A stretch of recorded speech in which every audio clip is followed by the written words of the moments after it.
All right, welcome to September. We are having a beautiful start to the week. Yes, we're finally getting caught up after Labor Day. Hopefully you enjoyed a wonderful weekend. I've got our charts here with us. You're getting a sneak peek of our Airbnb property, which I am coming to you live from today. I've got a recap of the last 2 weeks of what's happening in our local market, a few things to look forward to with the Fed's meeting later this week, or later this month rather, and then a few of the most frequent conversations I'm having in our local market. So tune in to what matters most to you.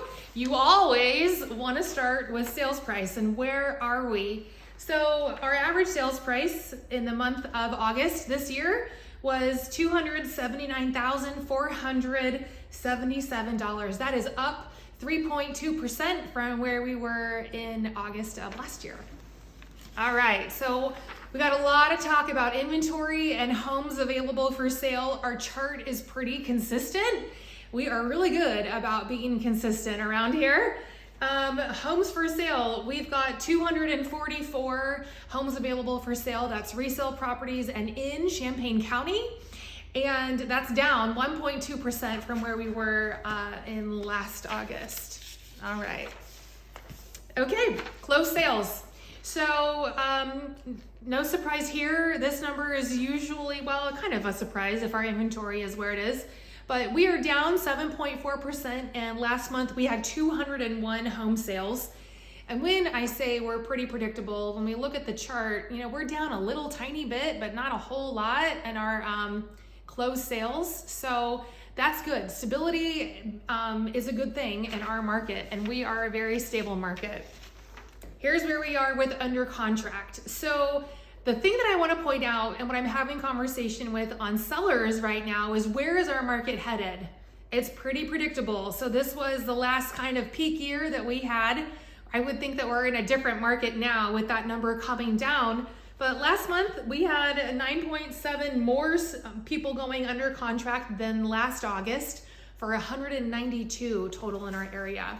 So when I look at the numbers about what's happening in the last couple of weeks, we're pretty even. In fact, we have even better numbers on the sales side. So I'm tracking new listings that are hitting the market, which means all of our active inventory included in that number, and then what's in our private listing network. If you don't know what private listing network houses are, call me and I will explain what that is to you. That number is actually down a little bit from our sales activity. When we look at what's under contract and what's closed, that number is significantly higher. So we are still having buyers go under contract and properties close in our area. This is interesting. I did a quick Google search about what markets are the best to invest in 2025. And the number one answer that came up was the Midwest. Why is that? Because we are still pretty affordable compared to the other markets that are out there. So, okay, so the Feds. We have had a lot of conversation around where we think interest rates are going to go. Are they going to get cut? How much? Who knows? There's so many things that they put into the mathematical equation that kicks out the result of whether or not they are going to reduce the interest rate and ultimately impact mortgage rates with that number. But I think that we've got to look at later this week the job reports that's coming out, and we have to look at inflation. So when we look at those two numbers, what makes the best sense for the stability of our market? Now, here's one thing that I want us all to take personal responsibility over. We can control what we are approved for and what the best interest rate is that we can get. So I want you to focus on two things: reducing or improving your credit score and reducing your debt to income ratio. So those two parts are things that you ultimately have control over, and if you want to talk more about those, I can help you. Just give me a call. The other thing that I wanted to just touch on is I'm getting a lot of question, and buyers and sellers rather are wanting to know what their options are. And when people want to understand what their options are as far as buying or selling and timing, improving, lateral moves, taking the equity in their home, being prepared, that gives me an indication that people are becoming more confident in their decisions, and I love that for you.